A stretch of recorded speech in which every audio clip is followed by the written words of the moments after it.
Hello friends, Suman flavour and এসেন্সে আপনাদের সকলকে স্বাগত।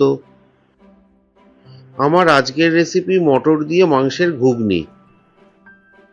আর ঘুগনি বানানোর জন্য আমি এখানে প্রথমে 250 গ্রাম মটরকে ওভারনাইট ভিজিয়ে রেখেছি। সাথে নিয়ে নিয়েছি 400 গ্রাম বোনলেস মটন, যেটাকে আমি ছোট ছোট কুচি করে কেটে নিয়েছি।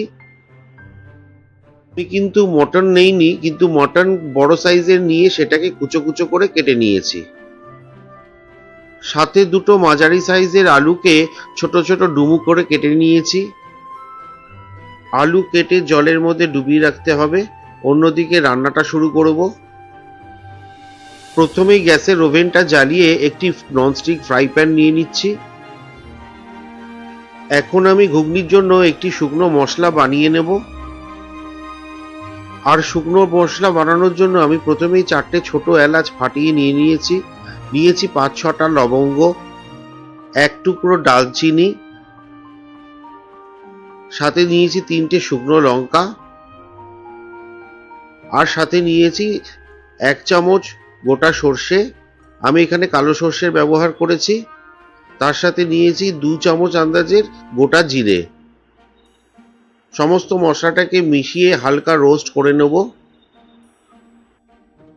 গ্যাসের চুলাটা মিডিয়াম টু লো করে সমস্ত মশলাটাকে নেড়ে চেড়ে একটু হালকা করে রোস্ট করে নিতে হবে। মশলাটা ভাজা হয়ে গেলে তা আমি একটি অন্য পাত্রে তুলে রাখছি। এরপর সমস্ত মশলাটাকে একটি মিক্সার জারের মধ্যে নিয়ে নিচ্ছি। 10 মিনিট মশলাটাকে একটু ঠান্ডা হতে দেব। তারপর সমস্ত মশলাটার একটা স্মুথ পাউডার বানিয়ে নেব। অন্যদিকে গ্যাসের চুলা জ্বালিয়ে তাতে আমি একটি ননস্টিক কড়াই বসিয়ে নিচ্ছি। কড়ার মধ্যে এবার আমি দিয়ে দিচ্ছি 40 থেকে 50 গ্রাম মতন সাদা তেল। মাংসের ঘুগনি সাধারণত সাদা তেল দিয়ে বানালেই সুস্বাদু হয়। তেল একটু ভালোভাবে গরম হয়ে এলে ফোড়নের জন্য প্রথমেই দিয়ে দেবো 2টি তেজপাতা। এরপর একই সাথে দিয়ে দেবো 2 চামচ সাদা জিরে। এরপর ফোড়নের সমস্ত মশলাটাকে 30 সেকেন্ড নাড়াচাড়া করে ভেজে নিতে হবে। এখন আমি এর সাথে মিশিয়ে নিচ্ছি 2টি ফাটানো শুকনো লঙ্কা।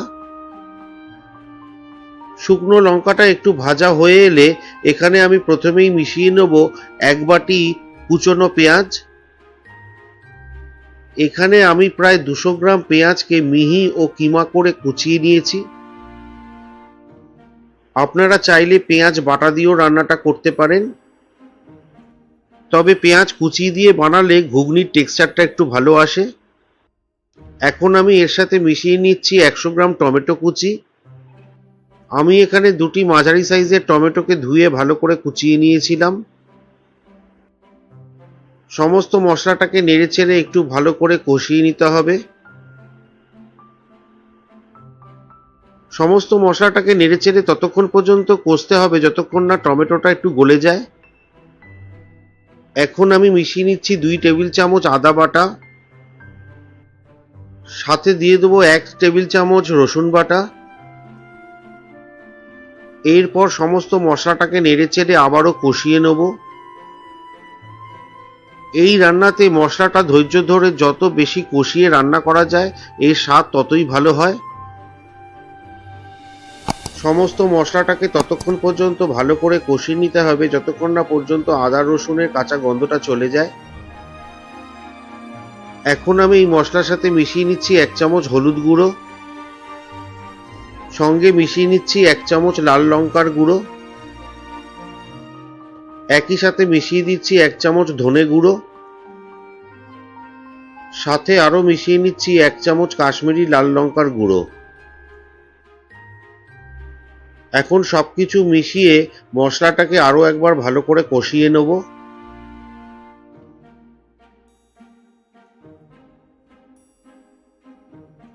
মশলা যাতে পুড়ে না যায় তাই এই পর্যায়ে মিশিয়ে নেব 1 কাপ গরম জল। গরম জল দিয়ে সমস্ত মশলাটাকে আবারও নেড়েচেড়ে ভালো করে মিশিয়ে নেব।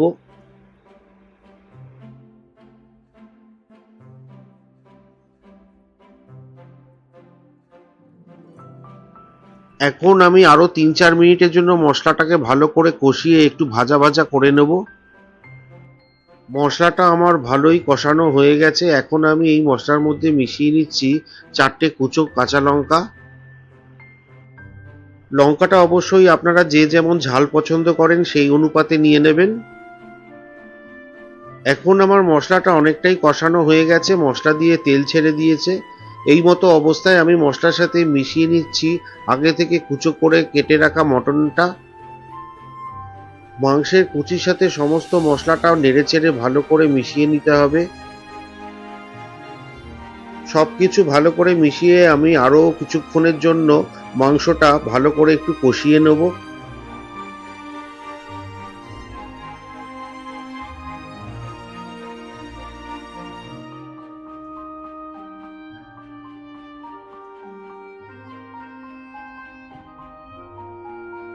মাংসটা কিছুক্ষণ কষানো হয়ে গেলে এই পর্যায়ে আমি এখন মিশিয়ে নেব স্বাদ মতো লবণ।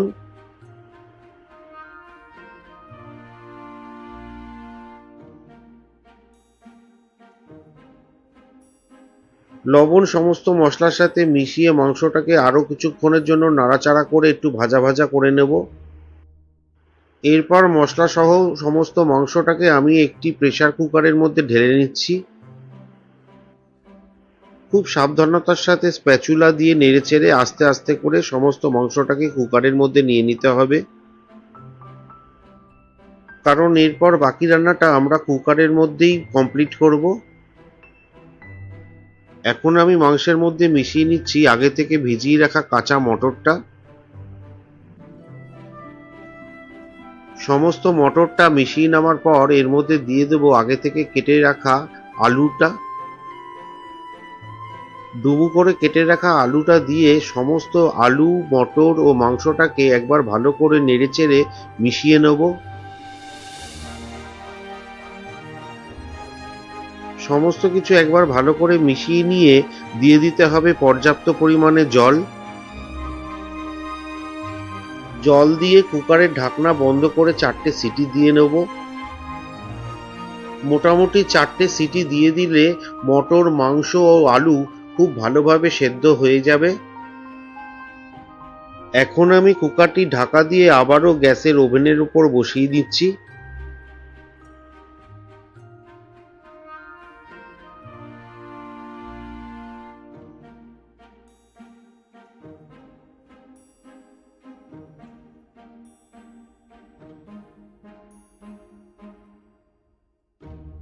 এই পর্যায়ে গ্যাসের চুলার আঁচ মাঝারি অবস্থায় রাখতে হবে। 4টে সিটির পর কুকারের রেস্টিং টাইম পর্যন্ত অপেক্ষা করলেই মটর, মাংস ও আলু ভালোভাবেই সেদ্ধ হয়ে যাবে। ফিরে আসছি 10 মিনিট পর। এখন কুকারের ঢাকনা খুলে সবকিছু একটু ভালো করে দেখে নিতে হবে। দেখতেই পাচ্ছেন এতক্ষণে আমাদের মাংসের ঘুগনি সম্পূর্ণভাবে সেদ্ধ হয়ে গেছে। ঘুগনিটা আবারও কড়ার মধ্যে ঢেলে নেব।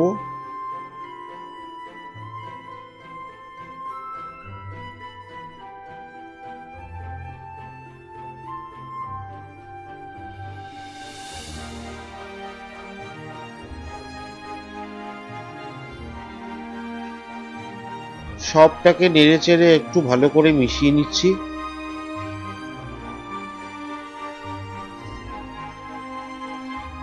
এই পর্যায়ে মটরটাকে একটু চেক করে দেখে নিচ্ছি সেদ্ধ হয়েছে কিনা। দেখতেই পাচ্ছেন আমাদের মটর খুব সুন্দরভাবে সেদ্ধ হয়ে গেছে।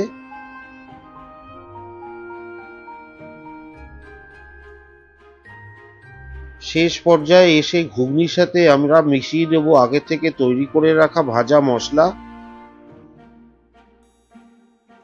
ভাজা মশলা দিয়ে তারপর নাড়াচাড়া করে সমস্ত মশলাটাকে ঘুগনির সাথে ভালো করে মিশিয়ে নেব। ভাজা মশলা ঘুগনির সাথে মিশিয়ে আরো 5 মিনিটের জন্য রান্না হতে দেব। এতক্ষণে আমাদের মাংসের ঘুগনি পরিবেশনের জন্য একেবারেই প্রস্তুত। আমার আজকের রেসিপি মাংসের ঘুগনি যদি আপনাদের পছন্দ হয়ে থাকে তাহলে একটি লাইক আশা করব। আমার চ্যানেলে নতুন হলে সাবস্ক্রাইব করে অবশ্যই আমার পাশে থাকবেন। চ্যানেলটি সাবস্ক্রাইব করে বেল আইকনটি অবশ্যই প্রেস করে দেবেন, এতে করে অনায়াসে আমার নতুন নতুন ভিডিওগুলি আপনার কাছে পৌঁছে যাবে। ভিডিওটি শেয়ার করে আপনার বন্ধুবান্ধব ও আত্মীয় স্বজনদেরকেও দেখার সুযোগ করে দেবেন। আমার আজকের রেসিপি মাংসের ঘুগনি এখন আমি পরিবেশন করে নেব।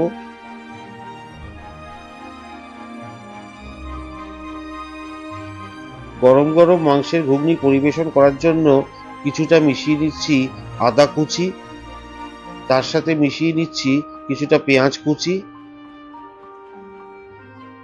এখন আমার মাংসের ঘুগনি পরিবেশনের জন্য একেবারেই প্রস্তুত।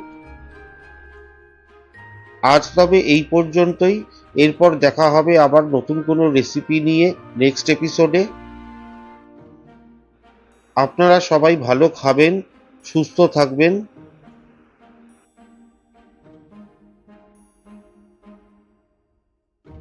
Thanks for watching.